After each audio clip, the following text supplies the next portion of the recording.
pretty sure that you have got all the points that I have discussed in chapter 1, which was identity. Now let's move on to the second chapter. This chapter will let you know about yourself, why you are negative, and how you will become more positive in your life. Guys, welcome back on our YouTube channel. It's chapter 2, negativity.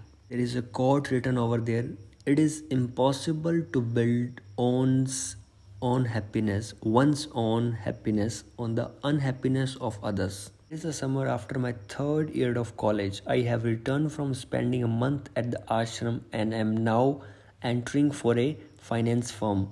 I am at lunch with a couple of my colleagues. We have grabbed sandwiches and brought them to the concrete courtyard in front of the building, where low walls crisscross and the hard scraping and young people in suits eat speedy lunches, defrosting in the summer sun before returning to the hyper air conditioned building. I am a monk out of water. You hear about Gabe? One of my friends says in a loud whisper. The partners tore apart his presentation. That dude, another friend says, shaking his head. He is sinking fast. I flash back to a glass Goranga Das taught called Cancers of the Mind. Comparing, complaining, criticizing. In the class, we talked about negative thought habits, including gossip. One of the exercises we did was keeping a tally of every criticism was spoke on thought. For each one, we had to write down 10 good things about the person. It was hard. We were living together in a close quarters. Issues came up, most of them petty. The average time for a monk's shower was 4 minutes. When there was a line at the showers, we would take bets on who was taking too long. And then this was the only betting we did because monks. And though the snorers were releged to their own room, sometimes new practitioners emerged and we rated their snores on a scale of motorcycles. This monk's Vespa, that's when a Harley Davidson. Went through the exercise, dutifully noting every criticism I let slip. Next to each, I jotted down 10 positive qualities. The point of the exercise wasn't hard to figure out. Every person was more good than bad, but seeing it on the page made the radio sink in. This helped me see my own weakness differently. I tended to focus on my mistakes without balancing them against my strengths. When I found myself being self critical, I reminded myself that I too had positive qualities. Putting my negative qualities in context helped me recognize the same ratio in myself, that I am more good than bad. We talked about this feedback loop in class. When we criticize others, we don't help but notice the bad in ourselves. But when we look for the good in others, we start to see the best in ourselves too. Sitting next to me on the wall nudges me out of the river. So you think he will last? I have lost track of what we are talking about. Who? I ask. Gabe. He shouldn't have been hired in the first place, right? Oh, I don't know, I say. Once I had spent time in the ashram, I became very sensitive to gossip. I would gotten used to conversations with primarily positive energy. When I first arrived back in the world, I was awkwardly silent. I didn't want to be the morality police, but I also didn't want to be participate. As the Buddha advised, do not give your attention to what others do or fail to do. Give it to what you do or fail to do. I quickly figured out to saying like, oh, I am not sure or I haven't heard anything. Then I would shift the conversation to something more positive. Did you hear they have asked Max to stay on? I am psyched for him. Gossip has value in some situations. It helps society regulate what is acceptable behavior, and we often use it to see if others agree with our judgments about other people's behavior and therefore our values. But there are kinder ways to negotiate these questions. More often, we use gossip to put others down, which can make us feel superior to them or the bolster our status in our group. Some of my friends and colleagues stopped trying to gossip with me altogether.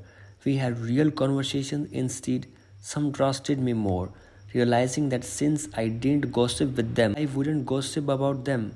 If they were people who thought I was just plain boring, well, I have nothing bad to say about them. Our next subheading is negativity is everywhere. Start. You wake up, your hair looks terrible. Your partner complains that you are out of coffee. On the way to work, some driver who is texting makes you miss the light. The news on the radio is worse than yesterday. Your coworker whispers to you that Candace is pretending to be sick again. Every day we are assaulted by negativity. No wonder we can't help but dish it out as well as receive it.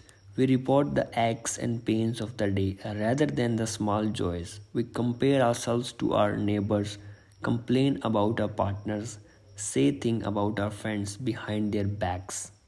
We would never say to their faces, criticize people on social media, argue, deceive, even explode into anger. Negative chatter even takes place throughout what we might consider to be a good day, and it's not part of anyone's plan. In my experience, nobody wakes up and thinks, how can I be mean to or about other people today? Or how can I make myself feel better by making others feel worse today?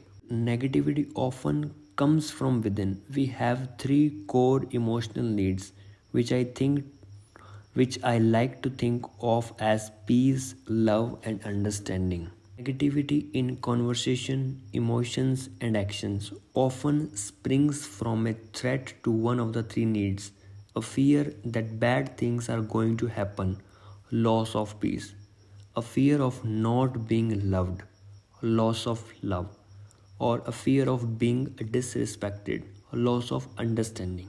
From these fears stem all sorts of emotions, feeling overwhelmed, insecure, hurt, competitive, needy, and so on. These negative feelings spring out of us complaints, comparisons, and criticisms, and other negative behaviors. Think of the trolls who dive onto social media, dumping ill will on their targets.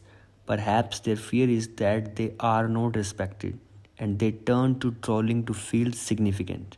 Or perhaps their political beliefs are generating the fear that their world is unsafe. Or maybe they are just trying to build a following. Fear certainly doesn't motivate every troll in the world. For another example, we all have friends who turn a catch up phone call into an interminable vent session describing their job, their partner, their family. What's wrong? What's unfair? What's never going to change? For these people, nothing ever seems to go right. This person may be expressing their fear that bad things are going to happen. Their core need for peace and security is threatened. Bad things do happen. In our lives, we all are victim at some point, whether we are being racially profiled or being cut off in traffic. But if we adopt a victim mentality, we are more likely to take on a sense of entitlement and to behave selfishly. Stanford psychologists took 104 subjects and assigned them to one or two groups. One told to write a short essay about a time they were bored, and the other to write about a time when life seemed unfair or when they felt wronged or slighted by someone. Afterward, the participants were asked if they wanted to help the researchers with an essay task. Those who would written about a time they would been wronged were 26% less likely to help the researchers. In a similar study, participants who identified with a victim mindset were not only more likely to express selfish attitudes afterward, they were also more likely to leave behind trash and even take the experimenter's pens. Our next subheading is negativity is contagious. That easy means it spreads over around you. Start. We are social creatures who get most of what we want in life. peace, love, and understanding from the group we gather around us. Our brains adjust automatically to both harmony and disagreement. We have already talked about how we unconsciously try to please others. Well, we also want to agree with others. Research has proven that most humans value social conformity so much that they will change their own responses, even their perceptions, to align with the group, even the group is blatantly wrong. In the 1950s, Solomon Asch gathered groups of college students and told them they were doing a vision test. The catch was that in each group, everyone was an actor except one person, the subject of the test. Ash showed participants an image of target line first, then of a series of three lines, one shorter, one longer, and one that was clearly the same length as the target line. The students were asked which line matched the length of the target line. Sometimes the actors gave correct answers, and sometimes they purposefully gave incorrect answers. And then, in each case, the real study participant answered last. The correct answer should have been obvious, but influenced by the actors, about 75% of the subjects followed the crowd to give an incorrect response at least once. This phenomenon has been called groupthink bias. We all are wired to conform. Your brain would rather not deal with conflict and debate. It would much prefer to launch in the comfort of like mindedness. It's not a bad thing if we are surrounded by, say, monks, but if we are surrounded by gossip, conflict, and negativity, we start to see the world in those terms, just like the people who went against their own eyes in ash line experiment. The instinct for agreement has a huge impact on our lives. It is one of the reasons why, in a culture of complaint, we join the fray. And the more negativity that surrounds us, the more negative we become. We think that complaining will help us process our anger, but research confirms that even people who report feeling better after venting are still more aggressive post gripe than people who did not engage in venting. At the Bhaktivedanta Manor, the temple's London outpost, there was one monk who drove me crazy. If I asked him how he was in the morning, he would tell me about how badly he would slept and whose fault it was. He complained that food that was bad, and yet there was never enough. It was relentless verbal diarrhea, so negative that I never wanted to be around him. Then I found myself complaining about him to the other monks, so I became exact what I was criticizing. Complaining is contagious, and he would pass it on to me. Studies show that negativity like mine can increase aggression toward random, uninvolved people, and the more negative your attitude, the more likely you are to have a negative attitude in the future. Studies also show that long term stress, like that generated by complaining, actually shrinks your hippocampus. That's the reason of your brain that affects reasoning and memory. Cortisol, the same stress hormone that takes a toll on the hippocampus, also impairs your inner immune system. I am not blaming every illness or negativity, but if remaining positive can prevent even one of my winter colds, I am all for it. Let's move on to next subheading, types of negative people. Negative behaviors surround us so constantly that we grow accustomed to them. Think about whether you have any of the following in your life. Number one, complainers, like the friend on the phone who complain endlessly without looking for solutions.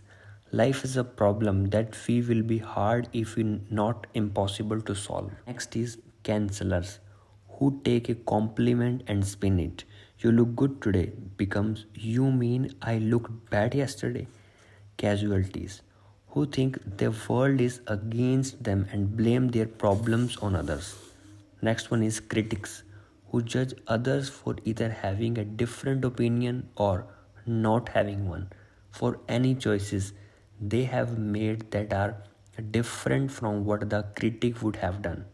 Next, commanders who realize their own limits but pressure others to succeed. They will say, "You never have time for me," even though they are busy as well. Competitors who compare themselves to others, controlling and manipulating to make themselves or their choices look better. They are in so much pain that they want to bring others down. Often, we have to play down our successes around these people because we know they can't appreciate them. Next one is controllers who monitor and try to direct how their friends or partners spend time and with whom and what choices they make. You can have fun with this list, seeing if you can think of someone to fit each type. But the real point of it is to help you notice and frame these behaviors when they come at you. If you put everyone into the same box of negativity, there is so much annoying. You are not any closer to deciding how to manage each relationship. You can have fun with this list. And then, on the day I moved to the ashram with 6 other new monks traveling from England, they told us to think of new home as a hospital where we were all patients. Becoming a monk, detaching from material life, was not seen as an achievement in and of itself. It simply meant that we were ready to be admitted to a place of healing where we could work to overcome the illnesses of the soul that infected us and weakened us. In a hospital, as we all know, even the doctors get sick. Nobody is immune. The senior monks reminded us that everyone had different sicknesses, everyone was still learning, and that just as we would not judge anyone else's health problems, we should not judge someone who sinned differently. Goranga Das repeated this advice in brief, metaphorical form that we often use to remind ourselves not to harbor negative thoughts toward others. Don't judge someone with a different disease. Don't expect anyone to be perfect. Don't think you are perfect. Instead of judging negative behavior, we try to neutralize the charge or even reverse it to positive. Once you recognize a complainer isn't looking for solutions, you realize you don't have to provide them. If a commander says, "You are too busy for me," you can say, "Should we find a time that works for both of us?" Next subheading is reverse external negativity. The categories above help us step away from negative person in order to make clear-headed decisions about our role in the situation. The monk was is to dig to the root, diagnose and clarify a situation so you can explain it simply to yourself. Let's use this approach to find strategies for dealing with negative people. Become an objective observer. Monks lead with awareness. We approach negativity, any type of conflict really, by taking a step back to remove ourselves from the emotional charge of the moment. Catholic monk Father Thomas Keating said, "There is no commandment that says we have to be upset by the way other people treat us. The reason we are upset is because we have an emotional program that says if someone is nasty to me, I cannot be happy or feel good about myself." Instead of reacting compulsively and retaliating, we could enjoy our freedom as human beings and refuse to be upset. We step away not literally but emotionally and look at the situation as if we are not in the middle of it. We will still talk more about this distance, which is called detachment, in the next chapter. For now, you will say that it helps us find understanding without judgment. Negativity is a trait, not someone's identity. A person's true nature can be obscured by clouds, but like the sun, it is always there. And clouds can overcome any of us. We have to understand this when we deal with people who exude negative energy. Just like we wouldn't want someone to judge us by our vast movements, we must be careful not to do to others. When someone hurts you, it's because they are hurt. Their hurt is simply spilling over. They need help. And as the Dalai Lama says, if you can help, help others. If you cannot do that, at least do not harm them. Back slowly away. From a position of understanding, we are better equipped to address negative energy. The simplest response is to back slowly away. Just as in the last chapter, we let go of the influences that interfered with our values. We want to cleanse ourselves of the negative attitudes that cloud our outlook. In the heart of the Buddha's teaching, Buddhist monk who has been called the father of mindfulness writes, letting go gives us freedom, and freedom is the only condition for happiness. If in our heart we still cling to anything, anger, anxiety, possessions, we cannot be free. I encourage you to purge or avoid physical triggers of negative thoughts and feelings like that sweatshirt your ex gave you, the coffee shop where you always run into a former friend. If you don't let go physically, you won't let go emotionally. But when a family member, a friend, a colleague is involved, distancing ourselves is often not an option or not the first response we want to give. We need to use other strategies. 25-75 principle. For every negative person in your life, have three uplifting people. I try to surround myself with people who are better than I am in some way, happier, more spiritual. In life, as in sports, being around better players pushes you to grow. I don't mean for you to take this so literally that you label each of your friends either negative or uplifting, but aim for the feeling that at least 75% of your time is spent with people who inspire you rather than bring you down. Do your part in making the friendship an uplifting exchange. Don't just spend time with people who you love, grow with them. Take a class, read a book, do a workshop. Sangha is the Sanskrit word for community, and it suggests a refuge where people serve and inspire each other. Allocate time. Another way to reduce negativity if you can't remove it is so regulate how much time you allow a person to occupy based on their energy. Some challenges we face only because we allow them to challenge us. There might be some people you can only tolerate for an hour or month, some of a day, some for a week. Maybe you even know a 1 minute person.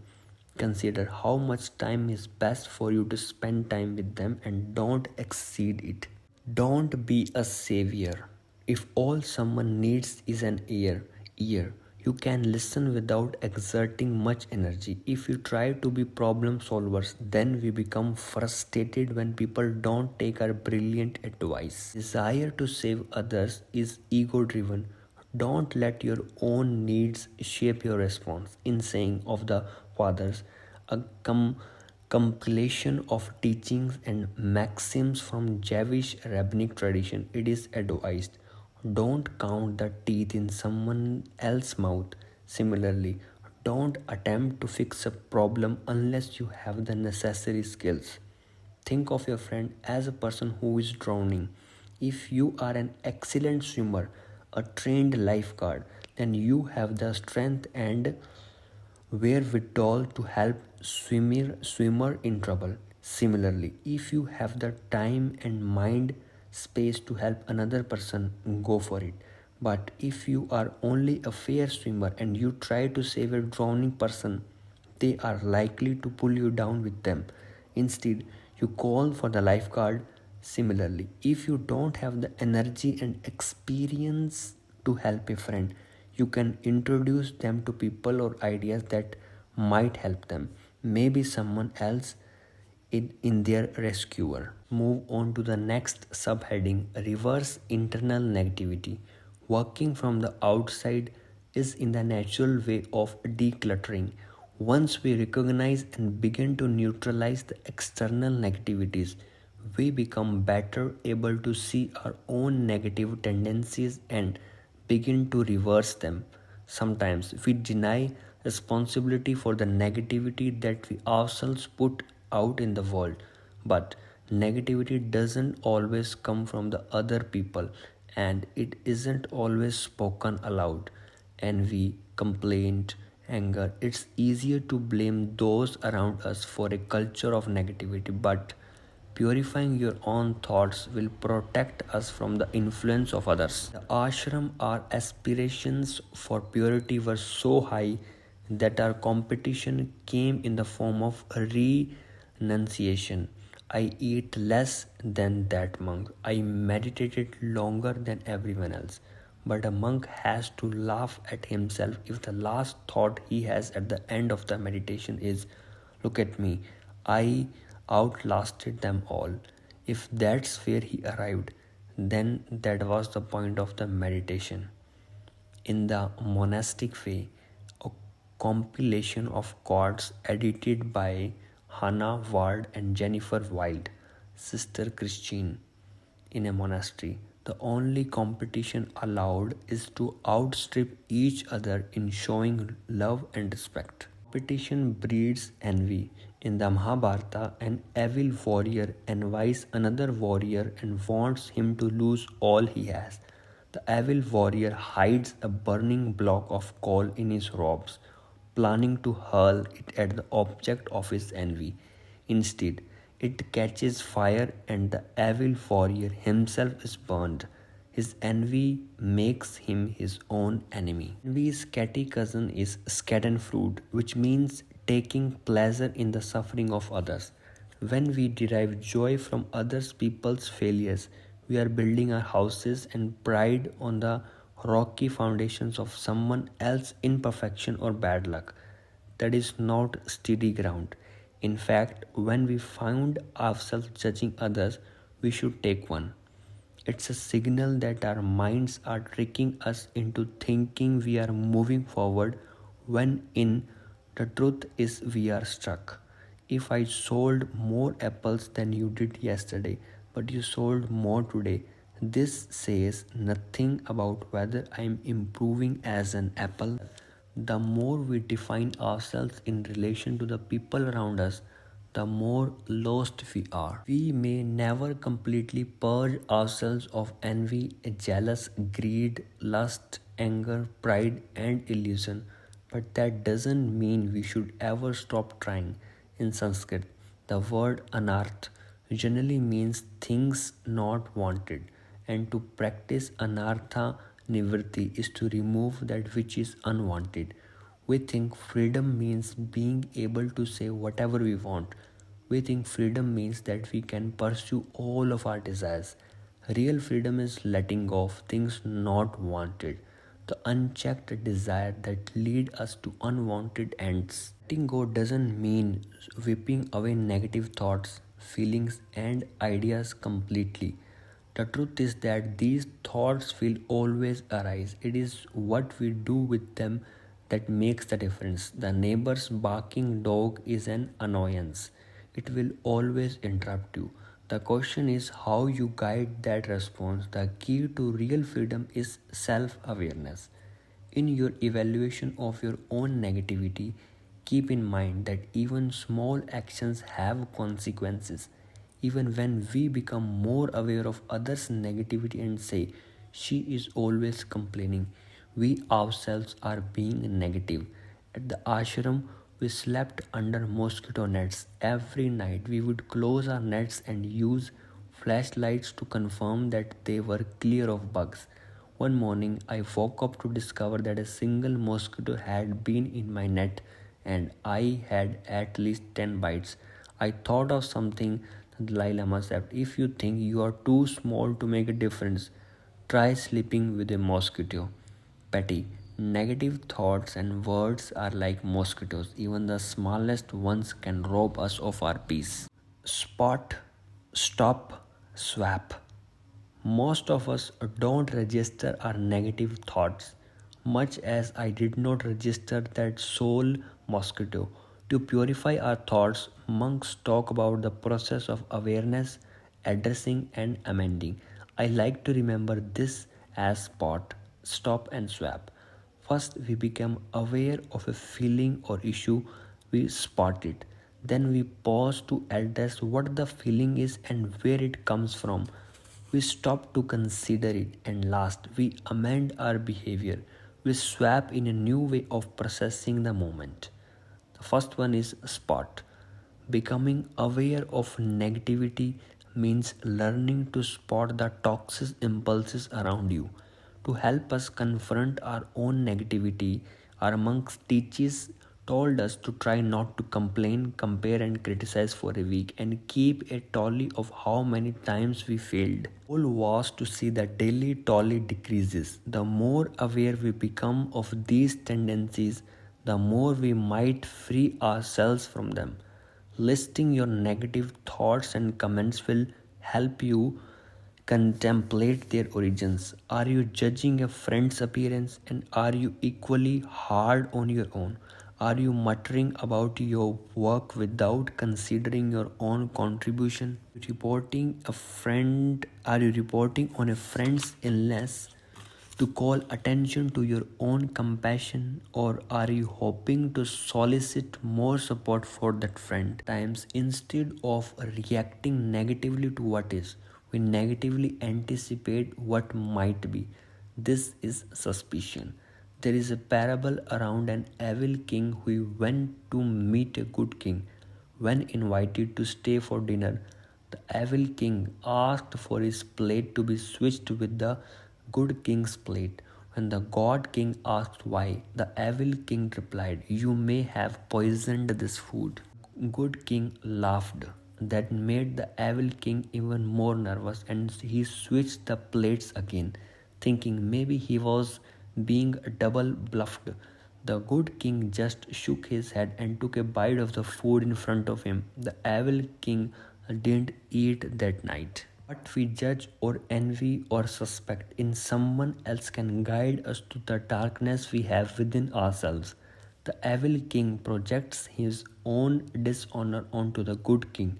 In the same way, our envy of impatience or suspicion with someone else tells us something about ourselves. Negative projections and suspicious reflection on our own insecurities and get in our way. If you decide your boss is against you, it can affect you emotionally. You might be so discouraged that you don't perform well at work, or practically, you won't ask for the raise you deserve. Either way, like the evil king, you are the one who will go hungry. Stop. When you better understand the roots of your negativity, the next step is to address it. Silence your negativity to make room for thoughts and actions that add to your life instead of taking away from it. Start with your breath. When you are stressed, we hold our breath or clench our jaws. We slump in defeat or tense our shoulders. Throughout the day, observe your physical presence. Is your jaw tight? Is your brow furrowed? These are signs that we need to remember to breathe, to loosen up physically and emotionally. The Bhagavad Gita refers to the austerity of speech, saying that we should only speak words that are truthful, beneficial to all, pleasing, and that don't agitate the minds of others. The Vaka Sutta from early Buddhist scriptures offers similar wisdom, defining a well spoken statement as one that is spoken at the right time. It is spoken in truth. It is spoken affectionately. It is spoken beneficially. It is spoken with a mind of goodwill. Remember, saying whatever we want, whenever we want, however we want is not freedom. Real freedom is not feeling the need to say these things. When we limit our negative speech, we may find that we have a lot of less to say. We might even feel inhibited. Nobody loves an awkward silence, but it's worth it to free ourselves from negativity. Criticizing someone else's work ethic doesn't make you work harder. Comparing your marriage to someone else doesn't make your marriage better unless you do so thoughtfully and productively. Judgment creates an illusion that if you see well enough to judge, then you must be better. That if someone else is failing, then you must be moving forward. In fact, it is careful, thoughtful observations that move us forward. Stopping doesn't mean simply shunning the negative instinct. Get closer to it. Australian community worker Nile said, "The grass is greener when you water it." Notice what's arousing your negativity over there on your frenemies side of the fence. Do they seem to have more time, a better job, a more active social profile? Because in the third step, swapping, you will want to look for seeds of the same on your turf and cultivate them. For example, take your envy of someone else's social whirlwind and in it find the inspiration to host a party or get back in touch with old friends or organize an after work get together. It is important to find our significance not from thinking other people have it better but from being the person we want to be. Next heading is swap. After spotting and stopping the negativity in your heart, mind, and speech, you can begin to amend it. Most of us monks were unable to completely avoid complaining, comparing, and criticizing, and you can't expect you will be completely cured of that habit either. But researchers have found that happy people tend to complain. Wait for it mindfully. While thoughtlessly venting complaints makes your day worse, it's been shown that writing in a journal about upsetting events, giving attention to your thoughts and emotions, can foster growth and healing, not only mentally but also physically. And be mindful of our negative by being specific. When someone asks how we are, we usually answer good, okay, fine, or bad. Sometimes this is because we know a truthful, detailed answer is not ever protected or wanted, but we tend to be equally vague when we complain.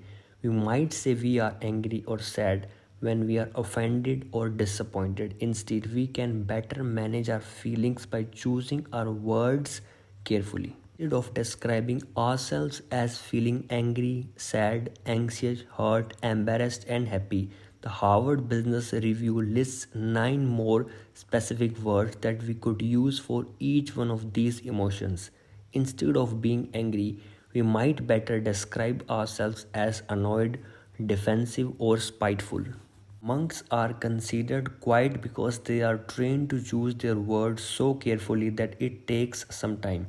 We choose words carefully and use them with purpose. So much is lost in bad communication. For example, instead of complaining to a friend who can't do anything about it, that your partner always comes home late, communicate directly and mindfully with your partner. You might say, "I appreciate that you work hard and have a lot to balance. When you come home later than you promised, it drives me crazy. You could support me by texting me as soon as you know you are running late." When our complaints are understood by ourselves and others, then can be more productive. In addition to making our negativity more productive, we can also deliberately swap in positivity. One way to do this, as I mentioned, is to use our negativity, like envy, to guide us to what we want, but we can also swap in a new feelings. In English, we have the words empathy and compassion to express our ability to feel the pain that others suffer, but we don't have a word for experiences vicarious joy on behalf of the other people. Perhaps this is a sign that we all need to work on it. Mudita is the principle of taking sympathetic or unselfish joy in the good fortune of others. If I only find joy in my own successes, then I am limiting my joy. But if I can take pleasure in the successes of my friends and family, 10, 20, 50 people, I get to experience 50 times the happiness and joy. Who doesn't want that? The material world has convinced us that there are only a limited number of colleges worth attending, a limited number of good jobs available, a limited number of people who get lucky. In such a finite world, there is only so much success and happiness to go around, and whenever other people experience them, your chances of doing so decrease. But monks believe that when it comes to happiness and joy, there is always a seat with your name on it. In other words, you don't need to worry about someone taking your place. In the theater of happiness, there is no limit. Everyone who wants to partake in mudita can watch the show. With unlimited seats, there is no fear of missing out. Radhanath Swami is my spiritual teacher and the author of several books, including The Journey Home. I asked him how to stay peaceful and be a positive force in a world where there is so much negativity. He said, there is toxicity everywhere around us, in the environment, in the political atmosphere, but the origin is in the people's hearts.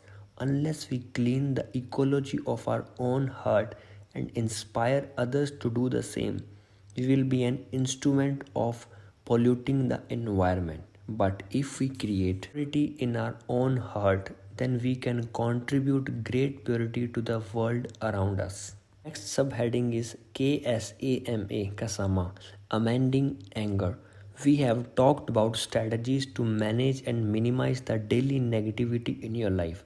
But nonsenses like complaining, comparing, and gossip can feel manageable next to bigger negative emotions like pain and anger. We all harbor anger in some form, anger from the past, anger at people who will continue to play a big role in our lives, anger at misfortune, anger at the living and the dead, anger turned inward. When we are deeply wounded, anger is often part of the response. Anger is a great flaming ball of negative emotion, and when we cannot let it go, no matter how we try, the anger takes on a life of its own. The toll is enormous. I want to talk specifically about how to deal with anger we feel toward other people. Nama is Sanskrit for forgiveness. It suggests that you bring patience and forbearance to your dealings with others.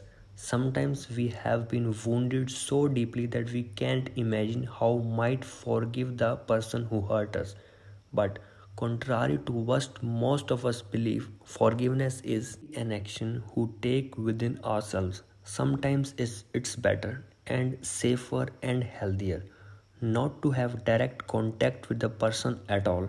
Other times, the person who hurt us is no longer around to be forgiven directly. But those factors don't impede forgiveness because it is, first and foremost, internal. It frees you from anger. One of my clients told me I had to reach back to my childhood to pinpoint why I felt unloved and unworthy. My parental grandmother set the tone for this feeling. I realized she treated me differently because she didn't like my mother. I had to forgive her even though she passed on already. I realized I was always worthy and always lovable. She was broken, not I. The Bhagavad Gita describes three gunas or modes of life tamas, rajas, and sattva, which represent ignorance, impulsivity, and goodness. I have found that these three modes can be applied to any activity. For example, when you pull back from a conflict and look for understanding, it is very useful to try to shift from rajas, impulsivity and passion, to sattva, goodness, positivity, and peace. These modes are the foundation of my approach to forgiveness. Next heading is transformational forgiveness. Before we find our way to forgiveness, we are stuck in anger. We may even want revenge to return the pain that a person has inflicted on us. An eye for an eye. Revenge is a mode of ignorance. Often said that you can't fix yourself by breaking someone else. Monks don't hinge their choices and feelings on others' behaviors. Believe or revenge will make you feel better because of how the other person will react. But when you make your vindicate play and the person doesn't have the response you fantasized about, guess what? You only feel more pain. Revenge backfires. When you rise above revenge, you can begin the process of forgiveness. People tend to think in binary terms. You either forgive someone or you don't forgive someone. But as I will suggest more than once in this book, there are often multiple levels. These levels give us leeway to be where we are, to progress in our own time, and to climb only as far as we can. On the scale of forgiveness, the bottom is zero forgiveness. I am not going to forgive that person no matter what. I don't want to hurt them, but I am never going to forgive them. On this step, we are still stuck in anger and there is no resolution. As you might imagine, this is an uncomfortable place to stay. Next step is conditional forgiveness. If they apologize, then I will apologize. If they promise never to do it again, I will forgive them. This transactional forgiveness comes from the mode of impulse, driven by the need to feed your own emotions. Research at Luther College shows that forgiving appears to be easier when we get an apology. But I don't want us to focus on conditional forgiveness. I want you to rise higher. The next step is something called transformational forgiveness. This is forgiveness in the mode of goodness. In transformational forgiveness, we find the strength and calmness to forgive without expecting an apology or anything else in return. This one another higher level on the forgiveness ladder, unconditional forgiveness. This is the level of forgiveness that a parent often has for a child. No matter what that child does or will do, the parent has already forgiven them. The good news is, I am not suggesting you aim for that. What I want you to achieve is transformational forgiveness. Next subheading is peace of mind. Forgiveness has been shown to bring peace to our minds. Forgiveness actually conserves energy. Transformational forgiveness is linked to a slew of health improvements, including fewer medications taken, better sleep quality, and reduced somatic symptoms, including back pain, headache, nausea, and fatigue.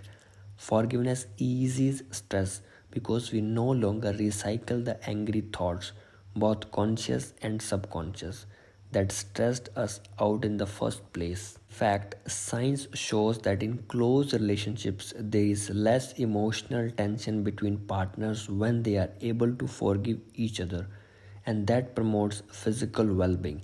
In a study published in a 2011 edition of the journal Personal Relationships, 68 married couples agreed to have an 8-minute talk about a recent incident where one spouse broke the rules of the marriage.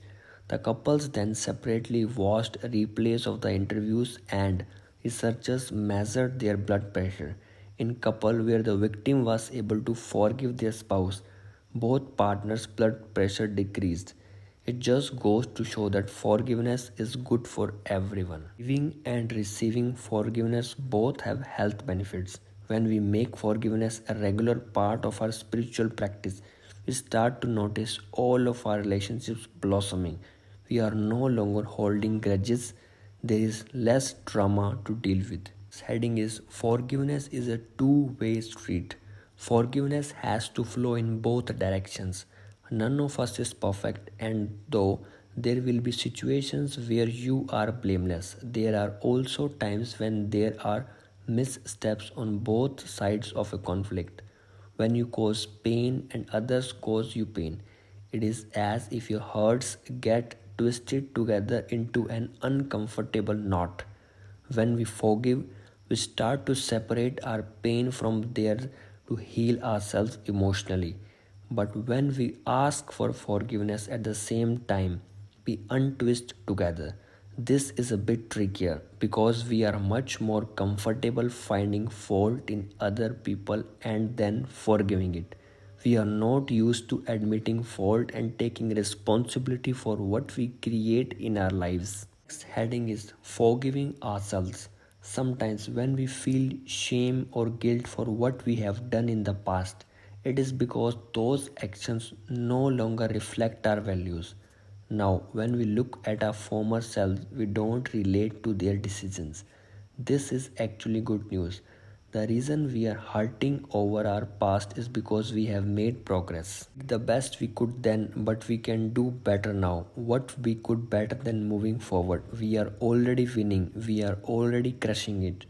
When we wrap our hands around the fact that we cannot undo the past, we begin to accept our own imperfections and mistakes. Give ourselves, and in doing so, open ourselves up to the emotional healing we all yearn from. And the last subheading is elevate. The pinnacle of forgiveness, true sattva, is to wish the person who caused you pain well.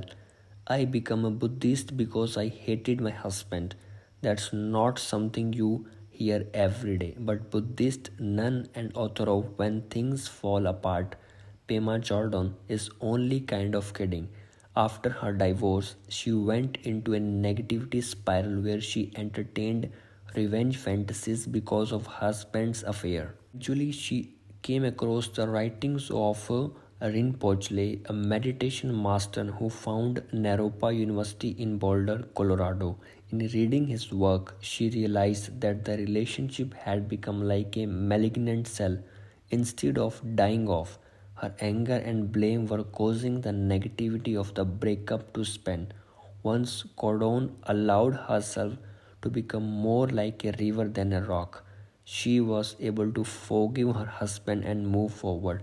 She now refers to her ex husband as one of her greatest teachers. If you want the negativity between yourself and another person to dissipate, you have to hope that you both heal. You don't have to tell them directly, but send the energy of well wishing out into the air. This is when you feel most free and at peace because you are truly able to let go. Negativity is a natural part of life. We tease and provoke, express vulnerability, connect over shared values and fears. It's hard to find a comedy show that isn't based on negative observations. But there is a line between negativity that helps us navigate life and negativity that puts more pain out into the world. Might talk about the problems someone's child is having with addiction because you are scared that it will happen to your family and hoping to avoid it. But you also might gossip about the same issue to judge the family and feel better about your own. Ellen DeGeneres sees the line clearly. In an interview with Parade magazine, she said that she doesn't think it's funny to make fun of people. The world is filled with negativity. I want people to watch me and think I feel good and I'm going to make somebody else feel good today. It's a spirit in which monks have fun. We are playful and laugh easily. When new monks arrived, they often took themselves too seriously, and the senior monks would have a twinkle in their eyes when they said, "Steady now, don't waste all your energy on your first day." Whenever the priest brought out the most special scared food, which was sweeter and tastier than the simple food we ordinarily ate, the younger monks would joke, wrestle to get to it first, and if someone fell asleep and snored during meditation, we would all glance at another, not even trying to hide our distraction. Need not reduce our thoughts and words to 100% sunshine and positivity, but we should challenge ourselves to dig to the root of negativity, to understand its origins in ourselves and those around us, and we to be mindful and deliberate in how we manage the energy it absorbs. We begin to let go through recognition and forgiveness. We spot, stop, and swap, observe, reflect, and develop new behaviors to replace the negativity in our lives, always striving toward self discipline and bliss. When you stop feeling so curious about others' misfortunes and instead take pleasure in the successes you are healing. Less time you fixate on everyone else, the more time you have to focus on yourself. Negativity, as we have discussed, often arises from fear.